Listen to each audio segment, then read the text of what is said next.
Be thankful for everything that happens in your life. It's all an experience. An experience is often the most valuable thing you have to offer. Well, hi everyone.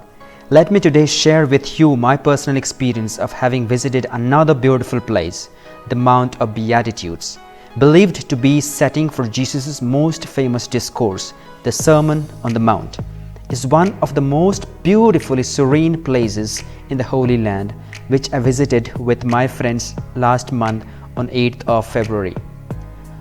Overlooking the northwestern shore of the Sea of Galilee, it offers an enchanting vista of the northern part of the lake and across the cliffs of the Golan Heights on the other side. Within sight are the scenes of many of the events of Jesus' ministry in Galilee, including the town of Capernaum, which is 3 kilometers away, where he made his home. The exact site of the Sermon on the Mount is unknown. Pilgrims commemorate the event at the 8-sided Church of the Beatitudes, built on the slope of the mount and accessible by a side road branching off the Tiberias Rospina highway. This is the place where Jesus Christ gave us the 8th Beatitudes, recorded for all posterity in the Gospel of Matthew.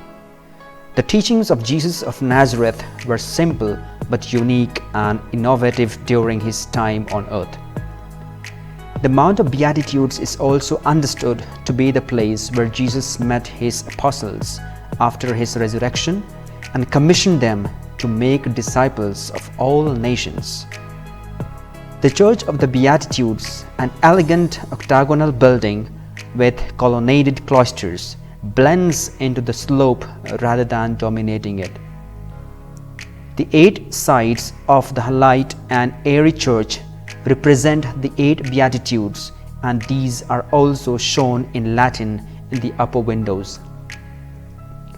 The centrally placed altar is surmounted by a slender arch of alabaster and onyx. Around it, the 7 virtues, justice, charity, prudence, faith, fortitude, hope, and temperance, are depicted by symbols in the mosaic floor. The Sermon on the Mount, a powerful summary of the fundamental teachings of Jesus, opens with his proclamation of the 8 Beatitudes, beginning with "Blessed are the poor in spirit, for theirs is the kingdom of heaven." Matthew chapter 5 verse 3. Jesus taught orally rather than by writing. Matthew notes that he sat down before speaking, a typical Jewish position for teaching. The sermon indicated how Jesus' followers, described as the salt of the earth, should live so that they would be in right relationship with God and with others. "For I tell you," he said, "unless your righteousness exceeds that of the scribes and Pharisees, you will never enter the kingdom of heaven." Matthew chapter 5 verse 20.